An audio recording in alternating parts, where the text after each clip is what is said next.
raadiyoonii Dirree Shaggar.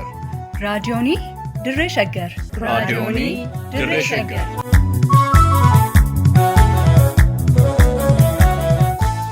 Raadiyoonii Dirree Shaggari. Raadiyooniin Dirree Shaggar torbaan guutuu guyyoodhaan galgalatti sa'aatii tokkorraa eegalee hamma sa'aatii tokkoof walakkaatti dambalii gabaabaa meetir baandii 19 kiiloo heerzii 15,415 irratti qophii dabarsuu amma jalqaba. Raadiyoonii Dirree Shaggar.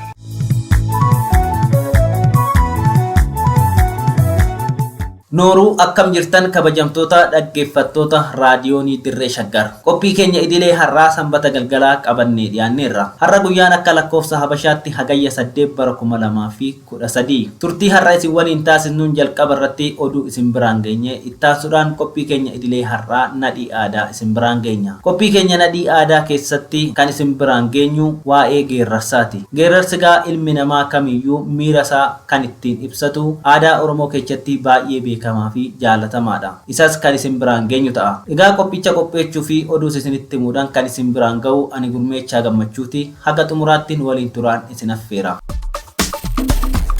Mootummaan Bilxiginnaa humnoota ajjeechaa dhoksaatti leenjiseen dhoksaan Oromoo ficcisiisaa jira jedhame. Yuunivarsiitiin Wallaggaa mana barumsaa muuziqaa maqaa artisti Haacaaluu Hundeesse eebbisiise. Walwaraansi uummataa kan ishii yaaddesse Ameerikaan irra deebitee ergamaa ishii addaa Itoophiyaatti erguu fi kanneen jedhan hangafootaa amma oduu tokko tokkoonaan isinitti hima.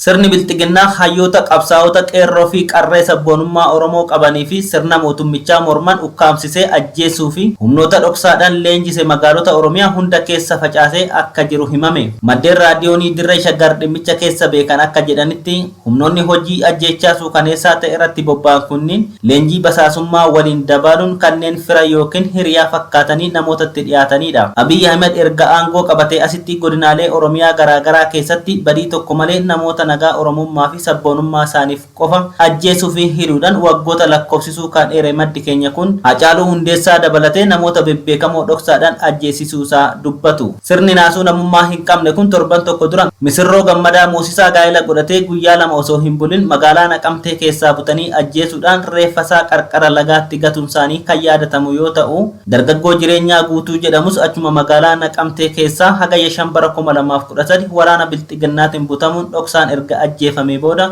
reeffisaa goodatti gatamuun dhagahameera. Kanumaan wal qabatee abukaatoo fi gorsaa seeraa hidhamtoota siyaasaa ogummaa isaatiin gargaaraa ture Abdul Jabbaar Huseenis bifuma wal fakkaatuun gidduudhuma kana dhoksaadhaan magaalaa Adaamaa keessatti ajjeefamuun kan yaadatamudha. Yuunivarsiitii Wallaggaa mana barumsaa muuziqaa maqaa goota Oromoo artist Haacaaluu Hundeessan banuun bakka hawaasni Oromoo fi hojjettoonni yuunivarsiitichaa argamanitti hagayya 7/2013 eebbisiiseera. Kaayyoon hundeeffama dhaabbata kanaa aadaa, duudhaa, seenaa fi afaan Oromoo karaa saayinsaawaa ta'een guddisuu maddiitti barattoota ogummaa fakkii, muuziqaa fi gaazexeessummaan barsiisee artistoota jajjaboo akka Haacaaluu Hundeessaa oomishuuf akka ta'e waltajjii eebba irratti ibsameera. Sirna eebba mana barumsaa kanarratti pireezidaantii yuunivarsiitichaa Dr. Hasan Yusuf Haacaaluun falmaa mirga dhala namaa ta'uusaa maddiitti nama walqixxummaatti amanu, nama bilisummaa lammiileef falmuu fi nama sodaa malee dhugaa dubbatu waan ta'eef dhaabbatichi maqaa isaa moggaafamuu ibsanii dhaloota akkasaa dhugaa dubbatee dhugaaf jiraatu keessatti oomishuuf akka hundeeffame ibsaniiru. Ajjeefamuu artisti Haacaaluu Hundeessa wal qabatee xiqqaaf guddaan beekaa fi wallaalan jaarsaa fi jaartiin uummanni Oromoo wareegama lubbuu, miidhaa qaamaa fi hanga hidhamee dararamuutti jaalala gootasaaf qabu ifatti mul'iseera. Godina Shawaa Kaabaatti konkolaachistoonni poolisii humna addaa Oromiyaatiin dararamaa jiraachuun dhagahame. Sochii waraana adda bilisummaa Oromoo godina Shawaa Kaabaatti cimaa dhufuu sababa godhachuun adoolessa 30/2013 dhorkan yeroo geejjiba irratti kaa'amuu isaatiin poolisiin humna addaa Oromiyaa konkolaachiftootarra reebichaa fi dararaa geessisaa jiraachuun himame. Sochii waraanni adda bilisummaa Oromoo guutummaa Salaalee keessatti taasisaa dhufe humna mootummaatiin ol ta'uun wal qabate galgala sa'aatii 12 booda geejjiba gosa kamiifuu konkolaataan magaalaa tokkoo gara magaalaa biraatti imaluu akka hin dandeenye dhorkan ajajamuu isaatiin caalmatti konkolaachistoonni deddeebisa uummataa irratti bobba'an baay'ee miidhamaa jiraachuu himaniiru. Konkolaachisaan nageenya isaaf jecha maqaan isaa akka hin dhaamne barbaadu tokko Ani konkolaachisaa konkolaataa deddeebisa uummataa giddu galeessa Haayiruufiti Finfinneedha Garba Gurraachaan hojjedha. Ganama Garba Gurraachaa uummata fe'ee Finfinnee ga'ee yoon deebi'u daandiin keellarratti cufameeti na eega. Poolisiin humna addaa akka waan uummata osoo hin taane shororkeessaa feenee imallutti nu reeba. Magaalaa daandiin itti nutti cufame buluuf mana sirees ta'ee tajaajila kamuu akka hin arganne poolisiin ni dhorka. Duubattis deebi'uu waan hin dandeenyeef filannoon nuti qabnu uummata feenee dhufne waliin iddoodhuma dhaabbanne sana hurufa keessa buluudhaa jedhe. Walwaraansi sirna Abiy Ahmedii fi TPLF gidduutti naannoo Tigraay keessatti gaggeeffamaa ture gara naannolee biyyattii birootti babal'achaa dhufuun walqabate Ameerikaan ergamaa ishii addaa gaanfa Afrikaatti muudde yeroo lammaffaaf gara Itoophiyaatti erguuf akka jirtu ibsite. Ibsa gabaabaa ministeerri haajaa alaa Ameerikaa hagayya 6 bara 2013 baasen ergamaan addaa biyyattii Jeffrey Feltman hagayya 15 hanga 24 bara 2013tti guyyoota 9 Itoophiyaa, Djibouti fi United Arab Emirates keessa akka turan ibseera. Ibsa kenname keessatti waraana Itoophiyaa dhaabsisuuf imala godhamu akka ta'e ifatti ibsamuu baatus gorsaan nageenya biyyaalessaa White House Jake Sullivan pirezidaanti Baayiden yeroo murteessaa kana keessatti ergamaan addaa gaanfa Afrikaa Feltman gara Itoophiyaa deebi'anii akka dhaqan gaafataniiru jedhan. Gorsaan nageenya biyyaalessaa Ameerikaa itti dabaluunis waraanni ji'oota biyya sana keessatti gaggeeffamaa ture dararaa hamaa fi walqoodinsa sabootaa fiduu himuun rakkoon kun waraana furamuu hin danda'u jedhan. Haalonni Itoophiyaa keessatti deemaa jiran Ameerikaa akka yaaddessee fi rakkoon kun tattaaffii hunda hirmaachiseen furamuu akka qabu kan eeran Sullivan itti dabaluunis qaamoleen hundi hatattamaan gara marii araaratti akka dhufan waamicha goonaa jedhan. Kooriyaan kibbaa lammiileen ishee gara naannoo Amaaraatti akka hin imalle akeekkachiiste. Kooriyaan kibbaa waraana kaaba Itoophiyaatti gaggeeffamaa jiru walqabatee lammiileen ishee gara naannoo Amaaraa kaaba Walloo fi Baha Gojjamitti akka hin imalle akeekkachiiste. Waraana Itoophiyaa keessatti adeemaa jiru jala bu'ee hordofaa jiraachuu kan ibsa waajjirri ministeera dantaa alaa Kooriyaa kibbaa lammiileen Kooriyaa kibbaa bakkeewwan eeramanitti imaluuf karoora qaban karoora isaanii akka haqanii fi namoonni iddoo sana jiran ammoo bakka nageenya isaaniif amansiisaa ta'e akka turan akeekkachiisu The Japan Heralditu gabaase. Suudaanii fi manni murtii yakkamaa idil addunyaa waliigaltee waldeeggarsaa mallatteessan. Suudaanii fi manni murtii yakkamaa idil addunyaa waliigaltee waldeeggarsaa mallatteessaniiru.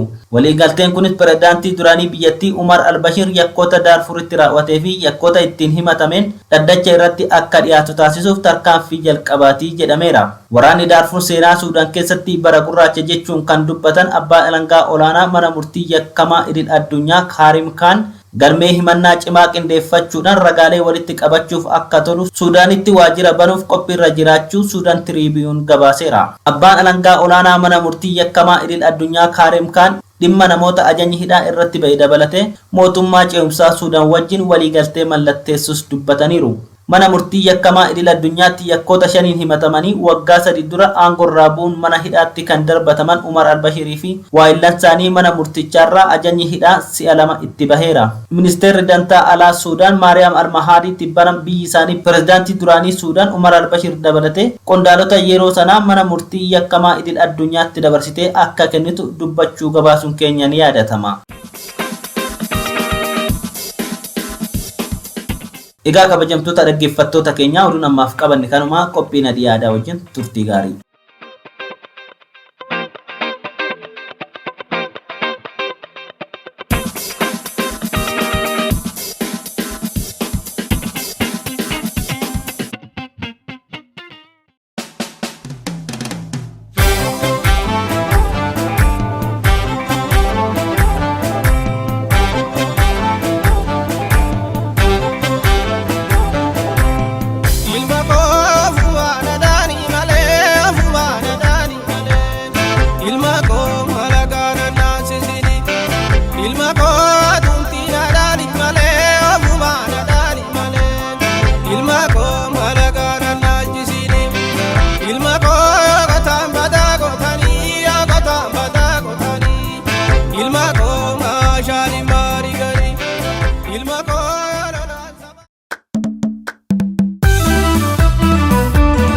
Nadhii aadaa.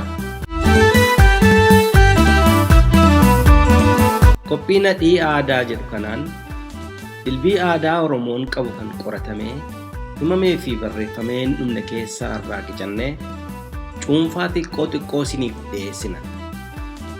Nadhii aadaa.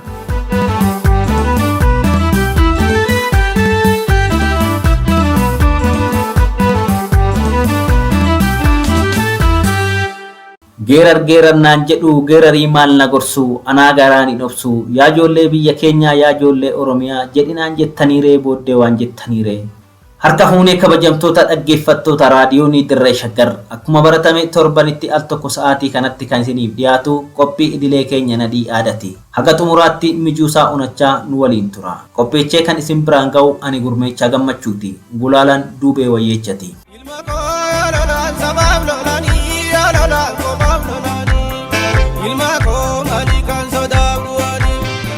Geerarsi gosa afoolaa walaloo fi yeedaloon qindaa'ee bakka jamaan argamutti dhiyaatudha. Kaayyoon geerarsaa inni guddaan nama onnachiisudha. Ergaan geerarsaan darbu garuu gadda, gammachuu, quuqama, obsaa fi haamilee walumaa galatti jiruu fi jireenya hawaasaa kan calanqisiisudha. Geerarsa yeroo baay'ee warra dhiiratu gootummaa agarsiisuuf geerara.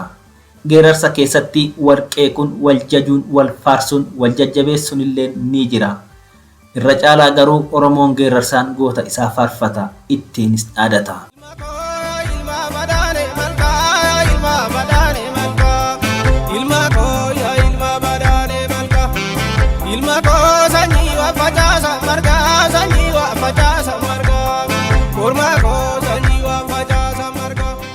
BBC'n Afaan Oromoo barreeffama sadaasa 12 bara 2013 maxxanseen hayyuu aadaa fi seenaa obbo Charinnat Waaqwayyaa waabeffachuun akkas jedha. Geerarsi bara dhufaa darbaa kan hawaasni haala jiruu fi jireenya isaa, gaddaa fi gammachuu isaa, obsaa fi haamilee isaa ittiin ibsatudha. Geerarsi dhaadannoodha yookaan ammoo baannata jedhamee beekama. Geerarsi qalbii namaa fuudhee deemuuf humna qaba. Geerarsi miira kamiyyuu ni ibsa. Geerarsi onnee namaa kakaasuuf humna guddaa qaba jedhu beektonni. Haa ta'u malee geerarsa bakkaa fi haala itti geeraramutu barbaachisa. Kana jechuun geerarsi yoomicha mataa isaa ni qabaata jechuudha.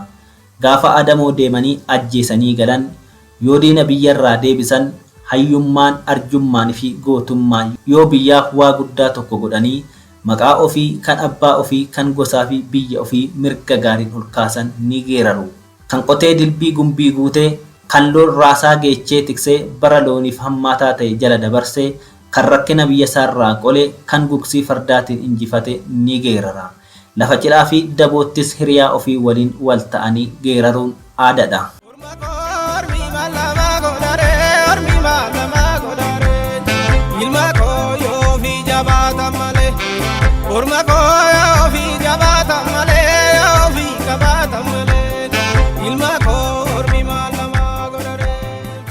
Geeraruun irra caalaa mirga ofii himachuufi. Mirgi himatan yookiin seenan guddaan himatan kun garuu kan firri, lammii fi hiriyaan namaaf beektu malee kan iccitii yookiin ofii qofa beekan miti. Namni seenaa gaarii hojjetee geerare sabaa fi gosa isaa boonsee mijuutu itti qabama. Durbatu dhadhaa muudee faarsa. Mallattoo injifannoo kan ta'e baallii jorroo suuqata. Nama akkanaatu lafa jilaa fi daboon jirutti geerara. Namni geeraru nama mirgaa fi gurra gaarii qabu. Bara durii karaa fagoo deemanii bineensa jajjabaa adamsanii ajjeesuun gocha maqaa namaaf kennisiisu ture. Namni ajjeesee mirgaan gale ni geerara. Haa ta'u malee kana jechuun namni mirga hin qabne hin geeraru jechuu miti. Geerarsi kan namni kamuu miira isaa ittiin ibsatu waan ta'eef namuu akkuma quuqamaa fi gammachuu isaatti geeraruu ni danda'a. Geerarsa lafa tuunni jiruttis yeroo kophaa jiranis akkuma haalli sun namaaf eeyyametti ni geerarama. Namni jireenyi itti hammaattee milkaa'uu dadhabes ni geerara. Kan qotee qajeeluu fi diddees, kan jaalatee dhabes, kan roorrifame yookiin ergarames ni geerara. Walumaa galatti ilmi namaa gammachuu, gadda, quuqqaa, haamilee, murtoo ulfaataa qabaatu kamiyyuu geeraraan ibsachuu ni danda'a. Geerarsaan haala jiruu fi jireenyaa himan, miira ofii ibsatan, aarii ofii himatan, gootummaa fi haamilee ibsatan, kan jaalalaan qabamillee geerarsaan ergaa dabarfata. Geerarsaan abbaa fi haadha lammii ofiillee ni faarfatu. Waaqa ofiillee ni galateeffatu. Geeraruun gootummaadha, hayyummaadha, mallattoo guutummaa fi walabummaa sammuuti. Namni geeraruu danda'u quuqqaa garaasaa ni baafata. Goota faarfachuu danda'a, lubna qeequu danda'a. Ofii fi maatii isaa, biyyaa fi gosa isaa maqaa kaasuu danda'a. Birbirsa mootii mukaa funyoo malee yaa buuree abbaan ofii gooftadha haati ofii giiftidha isaan malee waa muuree jechuun kabajaa fi ulfina haadha abbaa ofiitiif qaban geeraraan ibsachuun ni danda'ama.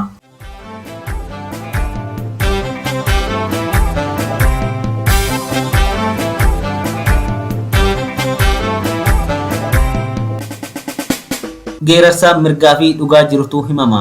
Lafa barbaachisaa ta'etti ittiinis nama dadammaqsu.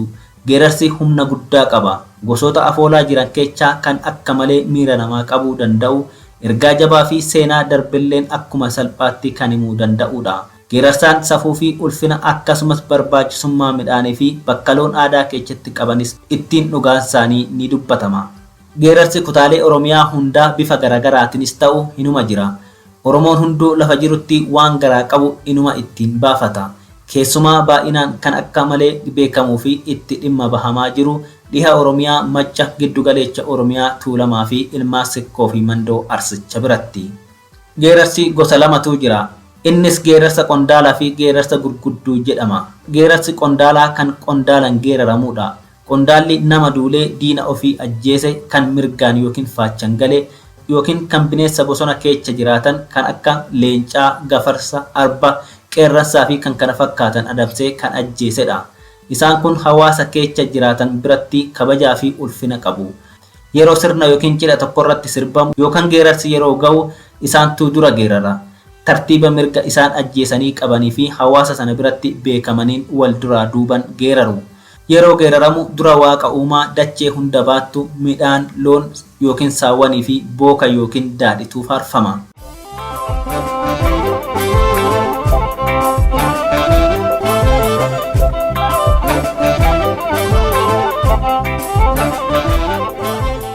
Geerarsa gurgudduu kan jedhamu nama duulee hin ajjeefne yookiin bineensa akka mirgaatti lakkaawamu kan hin ajjeefneen geeraramudha. Isaan kun warra qondaalaa booda geeraru. Yeroo geeraraanis hojii qabatanii jiran kan akka qonnaa, tika loonii fi waan kana fakkaatu irratti bobba'an irratti cimaa fi jabaa ta'uu isaanii yookaan ammoo duulanii mirga dhabuu isaanii fi gadda itti dhagahame yaalii fi tattaaffii isaan godhaniifis ragaa qaban himachuun geeraru. Akkasuma jireenya isaanii keessatti karaa adda addaa dhiphuu fi roorroo isaan mudate haala adda addaan ibsatu. Yeroo qondaalli yookiin gurgudduun geeraruu kanneen taa'anii dhaggeeffatan ishoo gurbaa jechuun jalaa cooqa yookiin soosisa kan jedhamuun harkaa fuudhanii gargaaru. Kunis geeraraan sun akka hafuura fudhatuu fi akka onnatuufi yookaan ammoo warra geerarsa beeku yookiin qondaaltotaa fi gurgudduutu wal harkaa fuudhee dabareedhaan geeraruu jechuudha.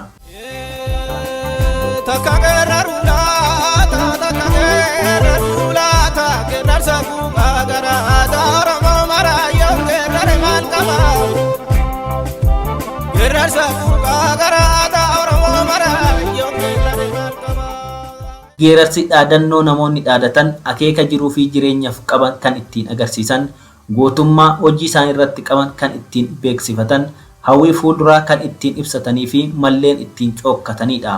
Geeraraan geerarsaan eenyummaa, fedhii, hawwii, komii gaddaa fi gammachuu isaa ittiin ibsata. Haaluma kanaan geerarsi armaan gadii kun ergaa fi qabiyyee garaagaraa kan of keessatti qabatudha. Takka bokkisuu laataa narraa fokkisuu laataa, takka barooduu laataa narraan bareeduu laataa. Weennin lagarra bulee eegeen bissii fakkaataa, dura geeraran malee booddeen machii fakkaataa. Takkan irraa didichaa akka baasaa dinnichaa, takkan irraa waa godhaa akka baasaa goommanaa. Akka goommana birraa akka formata dirraa, abbaa koo gasharee koo geesse gaa dabareen koo, dabareen tika loonii. Taraan dhiiraa geerarsaa maafan dhiisa dheekkamsaa, maafan taraa dabarsaa nageesse kaa dabareen nageenya nan jammaree. Abbaa bulee si waamaa michuu maccaaf tuulamaa, maafan yaamii kee dhiisaa adeemsa karaattillee kajeellaa gandaattillee, hamman kufee cabuttii hamman du'ee baduttii jedha.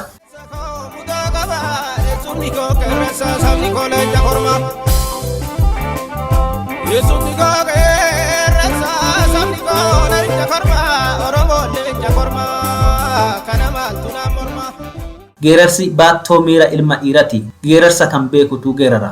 Geerarsi gungummii dhiirati. Gaafa garaan nama bade ittiin waa'ee himatu, ittiin imaanaa dhaammatu, gaafa namatti qilleensa'u ittiin qomoo yaammatu, gaafa murtee ulfaataa murteechan ittiin onnee guuttatu, gaafa waa yaalanii dhabanis ittiin gaabbii fi aarii ofii himatu.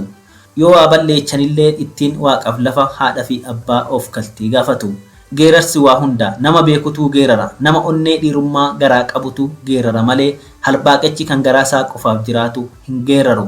Kutiin hindaaqqoo lafa garbuutti yaatee funniin garaa koo na daddarbuutti kaatee nan daddarbiyyaa garaa barrin darbaa hadaraa jedha geeraraan dhiirri garaan hammaate akkanatti geeraree garaa ofii ittiin sossobata.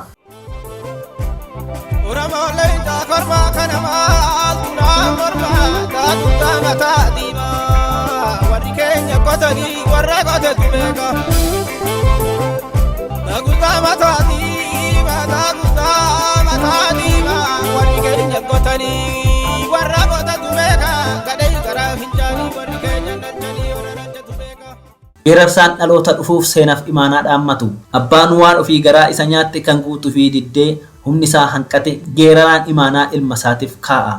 Waan inni itti xiiqeffate haajaan guutuu fi didde akka bakkasaa ilmi isaa guutuuf geeraraan lafa kaa'afi. Akka ummataatti geerarsoonni bara durii geeraraman kan abbaan dura isaan walaleeche fi yeedaleeche hin beekamne kan akkanumatti ergaa fi mi'aan isaanii jaalatamu kan barri ittiin dabarre ta'uudhaan kan dhaloonni dabareen walumarraa fuudhaa asiin gahe danuutu jiru. Kofoo jilbarraan cittee abbaatu waraannataa deega ijoollummaan dhufte abbaatu wal'aannataa. Deega koo yaa farrisaa turammaas sifannisaa muka baallaan qabnetti akka duuteen galletti muka arbaa daraaretti ilma abbaan abaaretti jedhee geerarsaan dhaloota itti aanee dhufuuf lafa kaa'e warri durii warri dhalootaaf gaarii yaadanii gaarii kaa'anii darbasun kan garaan hammaate kan roorroon itti baay'atte immoo daaksa jedhee geerara. Na nyaatte gaa muujaleen wayii gadiin bineensaa daaratti hudduu gatattee na dhaante gaa quucareen wayii gadiin iyyechaa daanyatti hudduu gatattee nan nyaattu yaa muujalee lilmoon bitadha malee garaa keen jiksa malee nan nyaattu yaa quucaree mishoon bitadha malee daggalan lixa malee garaa keen jiksa malee jedhee dhaadata.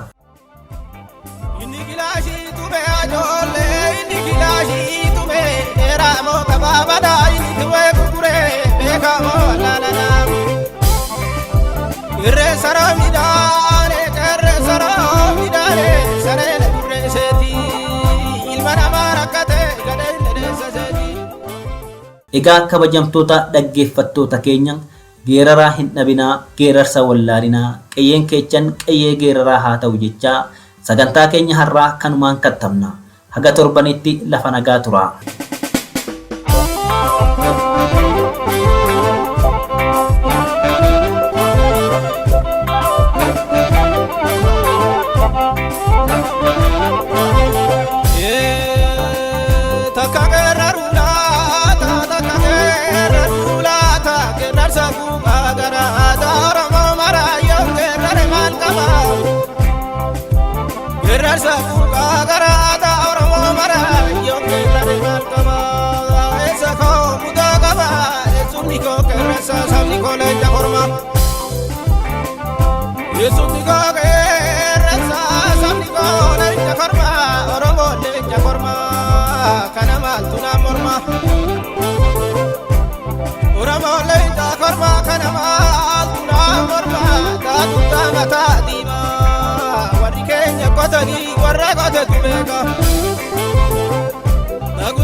Wani garre barodu ya jole rotu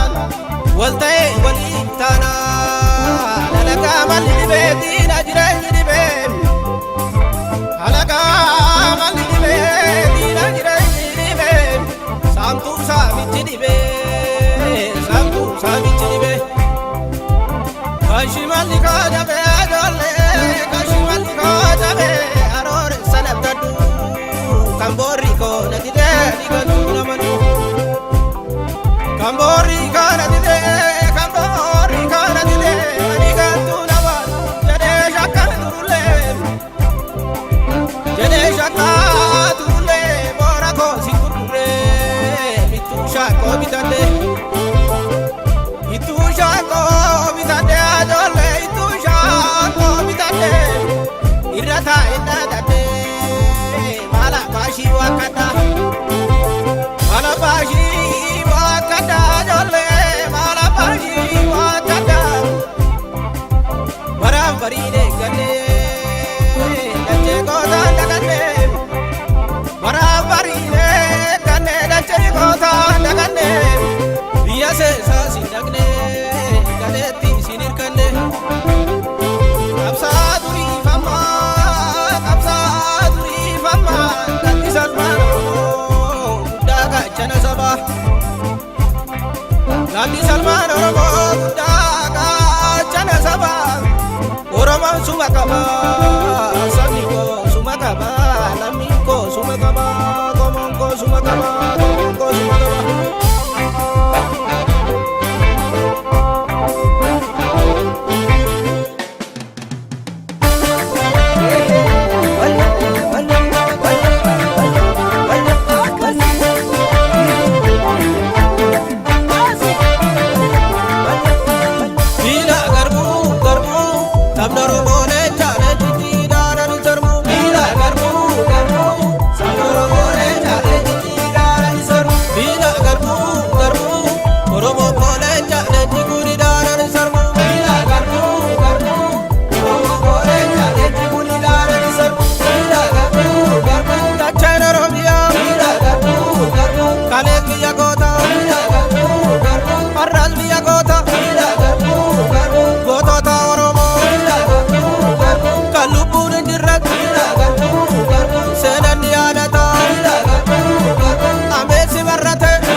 Egaa dhaggeeffattoota keenya oduu dabalatee sagantaa keenya har'aatiin akka bohaartanii fi hubannoo sakkarraa qooddatan hubanna.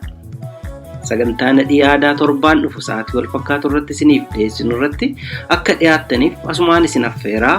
Tamsaasa raadiyoonii Dirree Shaggar boruu galgala sa'aatii wal fakkaatu irratti isiniif darbuun walitti deebina.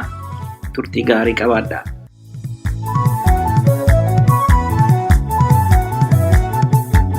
raadiyoonii Dirree Shaggar. raadiyoonii Dirree Shaggar. raadiyoonii Dirree Shaggar.